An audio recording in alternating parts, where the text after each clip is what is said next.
infrastructure. Velaphi, very same question to you. Your initial assessment, and I think the strides that Coca-Cola South Africa has particularly taken to engage in this matter. Thank you very much, Vuyo, and thank you to Standard Bank for giving us the opportunity to share the views.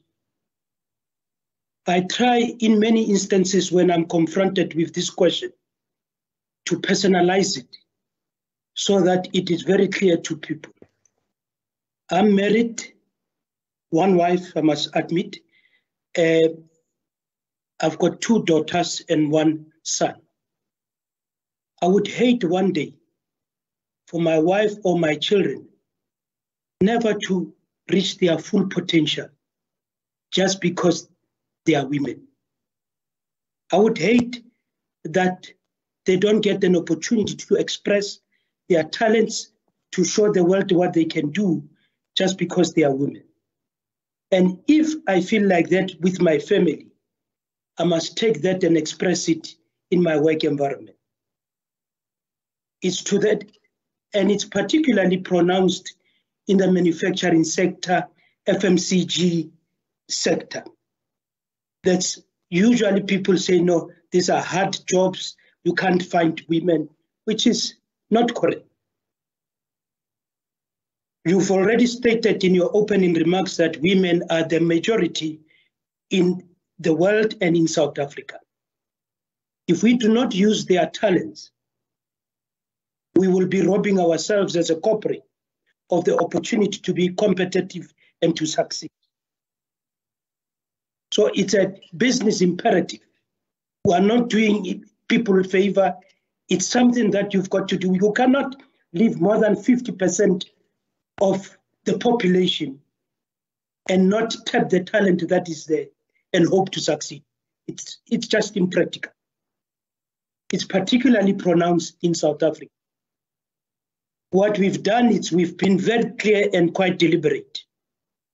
We've got a clear strategy that says that in the next 2 years, we've got to achieve 50-50 leadership level between males and women across our business.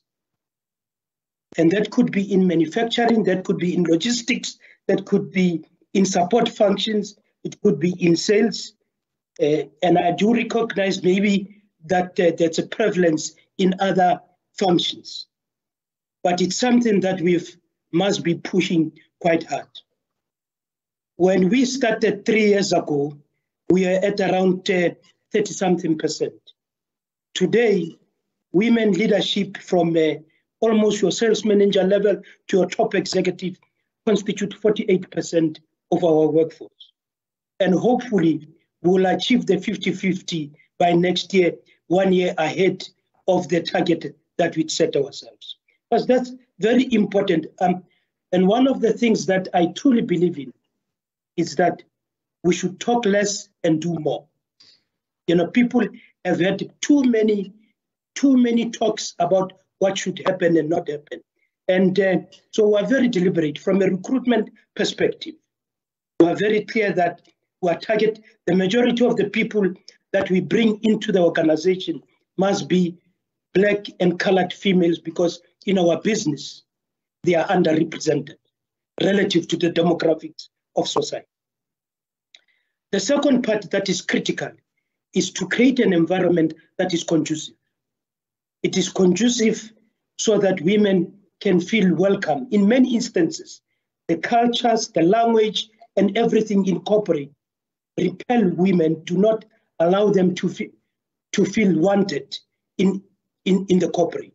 So we've got to create an environment that is inclusive for women to operate. To that extent, we've set up a CCBSA Women Forum where they can network, where they can share ideas, and where they can present sometimes practical things that they require to make sure that they can feel at home. You can imagine if you are a breastfeeding mother coming back to work after maternity, you're working in a manufacturing field, there is no place for you to aside to just to connect with your child during your break, or to do something that makes it easy for you to. Those are the ideas that they come up with. But the other critical thing is that this is not just for women that we've got to support.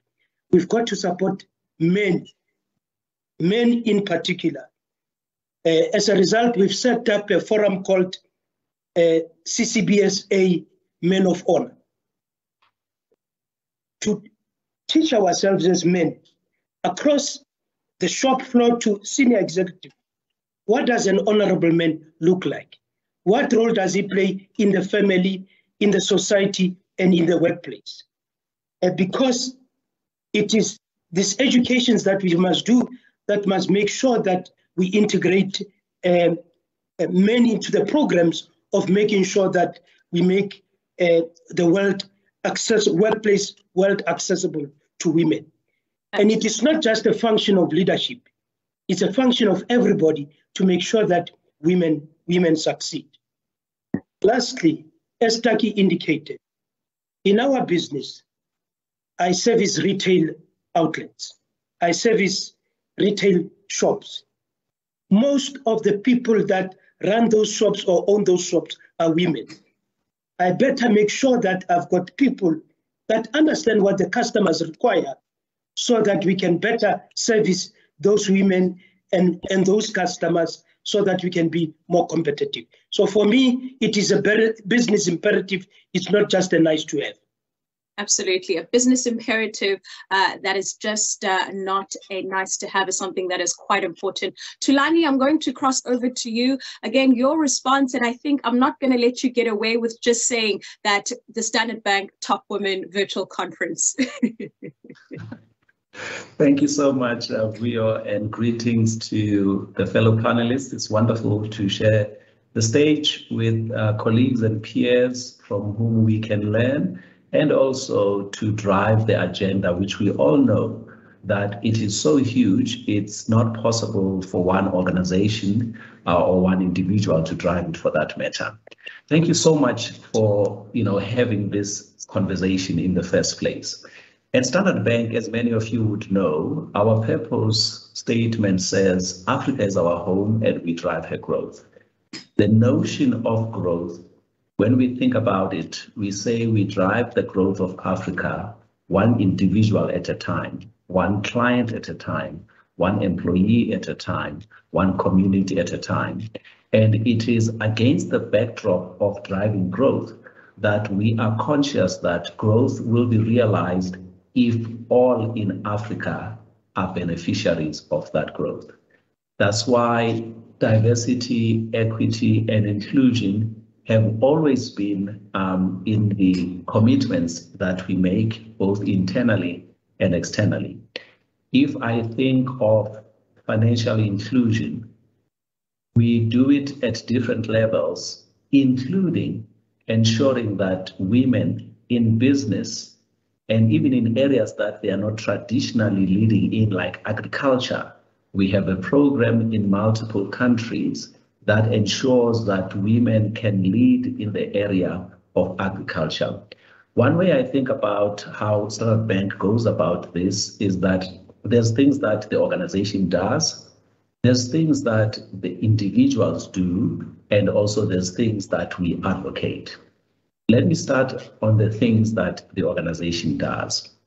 Firstly, executive leadership is quite an important area to ensure diversity. Among other things, the group instituted what we call the Last Mile program, because we realized that it's one thing to say we want to promote executive leadership, but it's quite another to create an acceleration program for that. As I speak, we have a woman CEO in Uganda, a woman CEO in Namibia, all coming from this program of Last Mile, where there was particular focus in ensuring that women are prioritized and given an opportunity. And this came after not being content that at a group level, we already have strong leadership of women For example, our business of consumer high net worth is led by my colleague Funeka Munchani. Our capability area of client solutions is led by my colleague Margaret Nineba. So already we had momentum, but we were not content that it should just be at the top, but it should happen throughout the organization, hence programs like the Last Mile. But the other thing that we are conscious of is that the women and diversity agenda is not a problem of women. It's a human matter. And as a result, men have to be involved. So we have created the Band of Brothers. This is a 10-week program for men who want to be actively involved. Among other things, in that program, they go through the 6 virtues of authentic masculinity to counter the toxic masculinity that contributes to some of the issues that we have. This is another way of saying that it takes all the human beings, not just women, to work on the issues of gender and diversity. And if I think of things in the space of advocacy, some of you may know that we've been partners with the He for She program together with UN Women. It was fantastic to see Dr. Mlambo Nzuka returning to the country after an exceptional tenure that she's had. And kudos to her and what she has done. We partnered with that, and in that partnership, it involved making certain commitments that were public to say we're not only just going to talk about these things, but we will do something about this. And then, as Daki alluded to the COVID environment, when COVID came, none of us had planned for it, but how we reacted was true to the values that governed us. Obviously, we focused on employees, we focused on clients and on communities. What makes me so proud is that in relation to employees, we did things that recognize the challenges of society, of parents suddenly who are at home with their children. We introduced special leave for people to make adjustments on their family arrangements to start coping with lockdown. And throughout the 18 months, we've had empowering seminars on parenting, on coping strategies, and so forth, recognizing that there are burdens that people were not prepared for. And within that, women particularly, they often carry a disproportionate share. And even in our practice as leaders, for example, in my space, I won't call meetings before a certain time in the morning because we know that people have parental duties that they're taking place. But even small things like when making a video call, when somebody is not turning on their video camera, in my mind, I'm now conscious that the person may not be camera friendly because they might even be holding a child while working at the same time. So we've had to learn and be conscious and be thoughtful and considerate. And the journey continues, and things vary from the smallest things to the biggest things. And to your question, I do believe that although it's taking longer, the notion of equity, it will be realized sometime down the line in the future. But it takes the commitment of all of us at corporate level, but equally important at an individual level. And Thulani, I want to stick to your thoughts around the thoughtfulness and especially the reaction around how Standard Bank has responded to the purpose of driving growth and the purpose of driving change. And it recently embarked on this journey of repositioning and what you describe as, being an organization that has been on the continent for over 100 years, the positioning no longer being distinctive as it ought to be, and the opportunity for change being presented. How much of a lens of DEI was embedded into the process to influence this action plan of repositioning that it can be, right? And I think particularly throughout the spectrum of not only the clients, of not only society, but also the employees that work across Standard Bank. Thank you for that question. Indeed, it's been a wonderful opportunity to reposition the brand. And at the core of the repositioning is the realization that Africa is full of dreamers. And as an organization, we commit to finding new ways to make those dreams possible. And although we didn't have a checklist that said gender, equity, diversity, because we inherently think of growth and dreams being for all. Small things like in our advertising, we are conscious in the way we depict women. Because in advertising, there's been bad tendencies that objectify women, treat them in a way that belittles instead of empowering. When we think of advertising and knowing its influence on society, we make sure that not only do we reflect society, but also we influence society in a positive way. For example, in our launch campaign, the director for our campaign was a woman. Our head of brand is a woman. And so we do things in a deliberate and conscious way to ensure that in our doing, we bring no harm or dilute the efforts of many in this long journey that has been so vital to ensure the elevation of women as appropriate.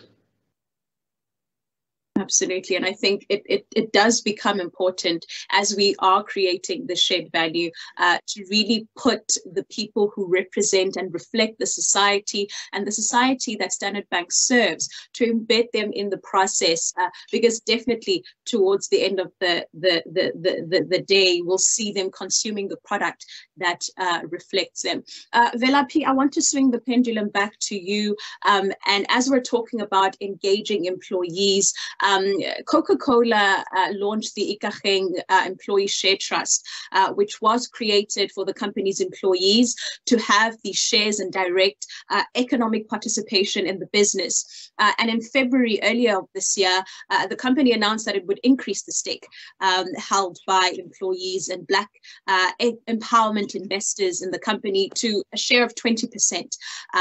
Talk to me about how this trust works and how the targets that are set in place affect what you've seen short term, and as well as your hope for long-term impact. Thanks, Vuyo.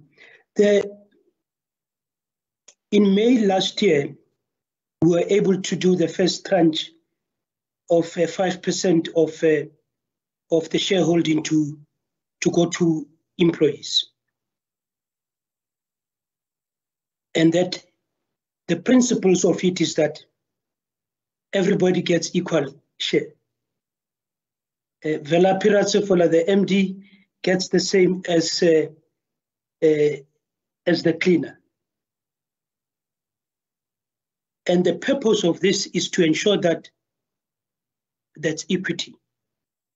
Because if you think of it, a lot of us at executive level, we do have our normal share schemes and other things that are available, long-term incentives, short-term incentives. It is the vulnerable people at the bottom that, if we are truly serious about creating an inclusive economic environment, those are the people that we should target. And it was with that in mind that we did that. The other thing that is critical, and very, very critical, is to make sure that we educate our employees about how the business operates, how shareholder, what does it mean to be a shareholder? What are the rights and responsibilities of a shareholder? So that hopefully, when we are successful, they can participate in the economy beyond Coca-Cola. They can begin, even if it's in a small scale, they can begin to participate outside, outside Coca-Cola. If we do that, for me, it will be a big, major success. What we did this year, in October, we actually moved the shareholding with another 10%. We moved it to 15%. So in total, employees are the third largest shareholders in our business, today as we speak. And it's still fresh. The journey is still new. My biggest dream, in fact, they are in the process now of nominating and appointing and voting for a representative that will sit in the trust and also sit in the main board of CCBSA. So they will have two board representatives. One is independent that they appoint, but one is directly appointed by them. And I'm sure that going forward, the dream would be we are able to educate employees that it's actual one or two of those employees that represent the rest of the employees in the board to participate in the decisions.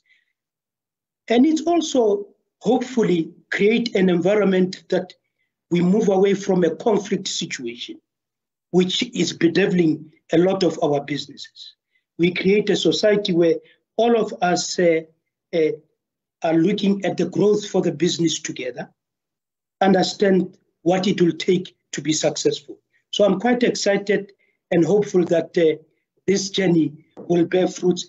It is not going to be successful immediately because it's going to take a lot of investment in terms of training and development of all of the employees. And us, the shareholders and other people to say, when we make decisions, we must understand that all stakeholders are now represented as shareholders. Thank you.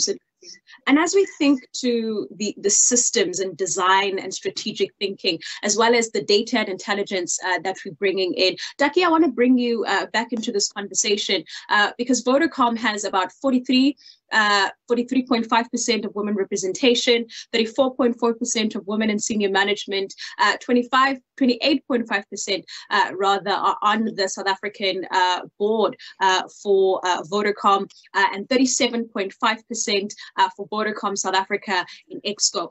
Those are numbers, and that's quite a lot of data. But I think there are instruments that are put in place to nurture these numbers and to grow these numbers, to increase the representation of women and other minorities in leadership, as well as to retain them.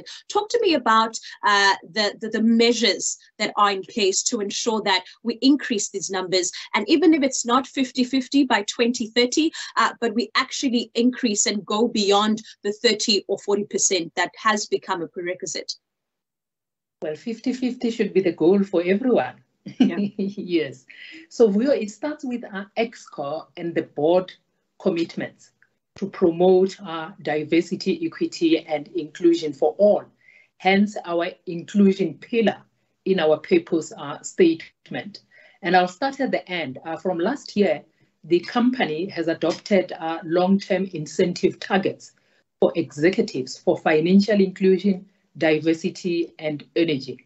And for diversity, we have set a target for group to achieve 38.5% women in senior leadership by 2024. In Vodacom South Africa, I am proud to say we have exceeded the target already. With the recent appointment of our woman CFO last month, we have 50% woman representativity in Vodacom South Africa Exco. It's so fulfilling, not because of the numbers, but because of the roles that women are playing in the company. Our CTO is also a woman. Our group CFO is also a woman. Our director for financial services in group is also a woman. The newly appointed CFO was amongst the top talent executives with a great potential to rise to the next level with other top talents in the company. And what we do is that once an employee is selected as top talent, they get nurtured through mentorship and a lot of exposure to ExCo to be all-rounded. When a vacancy occurs, of course, the position is open for eligible candidates to compete. Being in the top talent list is not a guarantee for succession, but it means an opportunity to compete with equally the best from the company and outside for bigger opportunities. When finally chosen as the best fit for the position, it means the candidate is chosen on merit as the best amongst the best. So there's a clear career pathing resolved, but with a transparent selection process. I myself, I joined Vodacom from government as a lawyer and diplomat. I never thought that I would want to work for a corporate. I was a civil servant through and through. But when I was headhunted, I decided, let me give it a try. What Vodacom wanted was a person with public policy development expertise and diplomacy skills to drive regulatory affairs, CSI, sustainability or sustainable development, amongst others. It took about 6 months to headhunt and recruit me.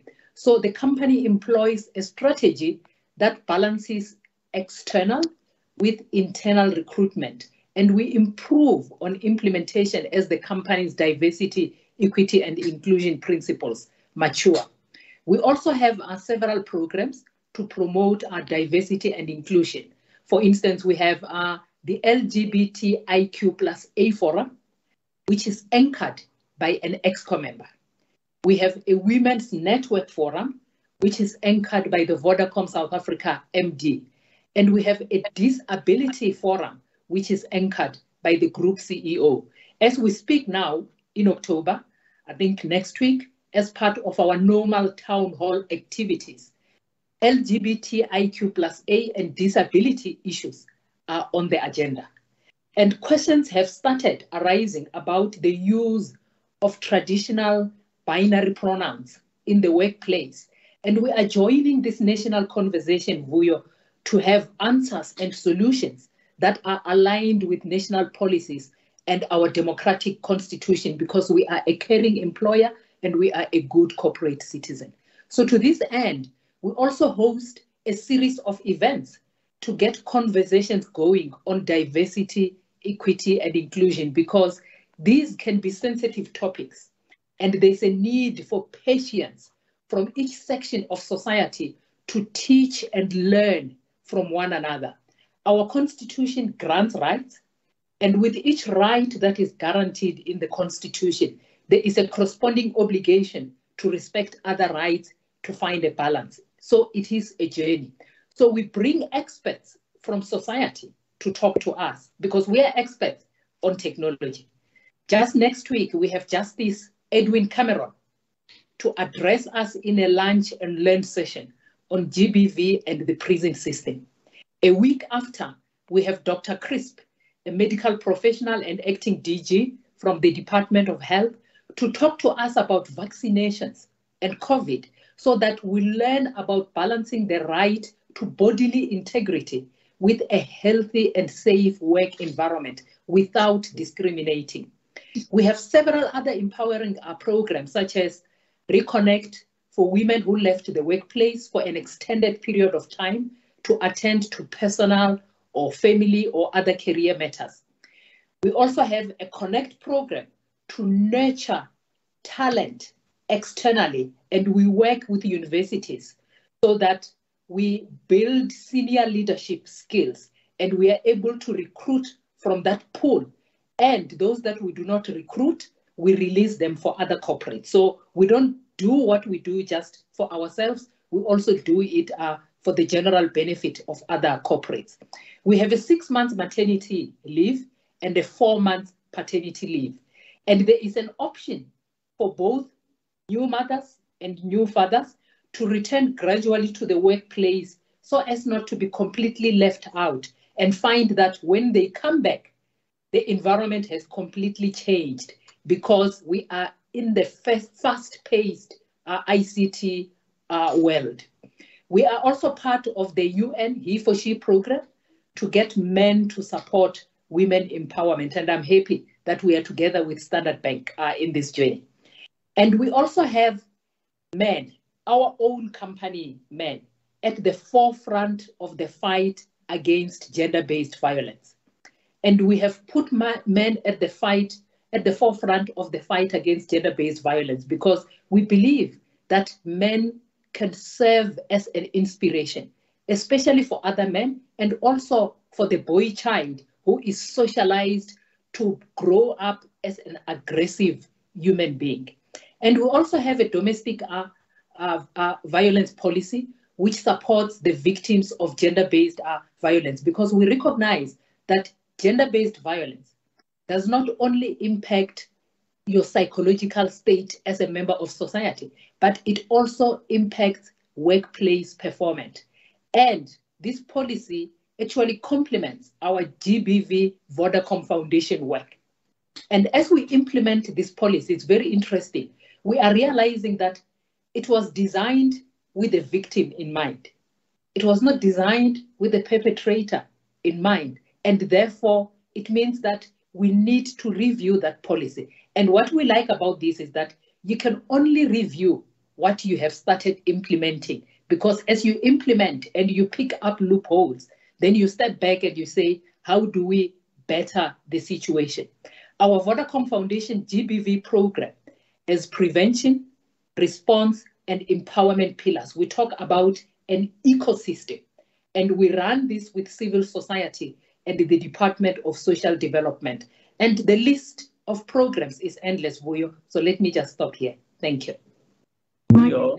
And I see Thulani wanting to come in, but I also just am mindful of the time. We do have about 5 minutes. Thulani, I'll allow 30 seconds to respond before I invite our closing remarks. Thank you. I just wanted to acknowledge Taki and Vodacom on the wonderful things that they are doing, and many of which I can relate to and have resonance because of what Standard Bank does. But the point I want to highlight is that these types of things mean that diversity is not enough until it's powered by inclusion. And speaking to the things that she highlights, those are the inclusion-oriented things that make the environment sustain the diversity and bring the most out of the diversity. I just wanted to bring that point in. A very, very critical one. And I think as we're start out concluding this conversation, which could go on for a few hours, I think it's always so interesting to really find out and pull in our delegates to really engage with what our organizations are engaged in. But Taki, towards the end, we're talking about reimagining the workplace. And I think during COVID, for all of these organizations, with the lockdown reinforcements, being employed by our government, getting this right in a matter of days or in a matter of weeks, really invited the shift to the digital way of working, and collaborating has really been quite a huge success. I'm going to give each of you 1 minute to close out with this response. But in order to unpack and in order to unlock the true impact of diversity and inclusion, and also to ensure that we balance this thin line of a homogeneous DEI policy, because we do have a heterogeneous workforce where everyone wants to feel represented and included. What is the big question that we need to ask in order to implement and execute this next level of inclusion in the future of work, as well as the modern workforce? What's a big question that we need to ask? Vuyolwethu, I'll start with you, because I've seen you nodding quite profusely as Taki was mentioning quite a couple of the instruments that they've put in place at Vodacom. I think this is a very critical question. And from the perspective of my organization, what is critical for us is to make sure that we increase the numbers of women across different levels and across different functions. I would love to see our manufacturing business being headed by a woman. Today, our logistics, and we've got a very big logistics function, which is headed by a woman. Because if we do not do that, we do not create examples for people to see and touch. And most importantly, to hear and see what women can do for our businesses and for our country. Absolutely. Thank you. So to hear and to see the representation across the fields will be something that is quite important. Thulani, the big questions that we need to ask? I think the big question that we need to ask ourselves is, do we think we will realize the full potential of the country, of society, of organizations without opening opportunities to all who are able to contribute? That's the fundamental thing. There's no debate on what women are capable of doing. There's just no debate there. But we need to make sure that we create the environment. And in doing so, we should not only focus on the things that we will do, but be clear on things that we will not tolerate. Because if we are not, people can quietly, with a smile, sabotage the very efforts to do the right thing. So things that will not be tolerated should be very clear. And diversity demographically is not sufficient if we don't have room for diversity in thinking. So we need to make sure that we allow those we open up opportunities to bring their full selves in contributing without being constrained by a dominant culture which may not be accommodating to all of them. And then lastly, there are some people who want to join this important cause and they don't know how. So the notion of increasing knowledge and empowering through the conversations that we continue to have cannot be underestimated, so that those who want to play a positive part can be given the tools to be able to contribute meaningfully. Absolutely. Inclusive and impactful innovation definitely does need that diversity of thoughts in order to have that effective impact across the lens. Daki? Yes. The first thing for me is the need to create clear and well-communicated policies. And let me just give you an example. Today is a phenomenal day for Vodacom. Even though we've been working from home for the past 18 months, our group CEO has launched a formal remote working policy for the new world of work. The policy recognizes that we don't have to be physically in the office daily, but only on some days to connect with teams and other colleagues. And this will allow employees to continue with family and personal routines that they established during COVID, such as assisting with homeschooling and pick up and drop off of learners, whilst at the same time bringing back the vibe of being together in the workplace. It's an exciting policy with many opportunities. The second thing is to create a diversity, equity, and inclusion culture by recognizing that culture is not achieved overnight. Culture requires a change in behavior and it requires patience. So executives need to ensure that for the culture to be embedded, it has to be cascaded down to all levels of the company. And the last thing which resonates with what Thulani has said, we need to call out behavior or conduct that is in dissonance with the policies and the culture that we are driving as an organization. But of course, without embarrassing the, in quotes, offenders. We need to have patience and educate everybody, unless, of course, you are dealing with downright recalcitrant people. Education is very important. Thank you. Absolutely. And these are the questions, the big questions, the big and the small strides being made to ensure that DEI washing is something that doesn't take place. And of course, we hold ourselves accountable to these conversations. A huge thank you to my panelists, Thulani Simeko, the Chief Brand and Marketing Officer at the Standard Bank Group, Dagi Nechitenze, the Executive Director for Vodacom South Africa and the Chairperson for the Vodacom Foundation, and the Managing Director for Coca-Cola Beverages South Africa, Vuyolwethu Dubese, for a truly incredible discussion, and thankful for the insights that we've gleaned from these conversations. And we are hopeful that in order to scale true impact for diversity and inclusion, these are the insights and these are the actions that we can take. Back to you in the studio.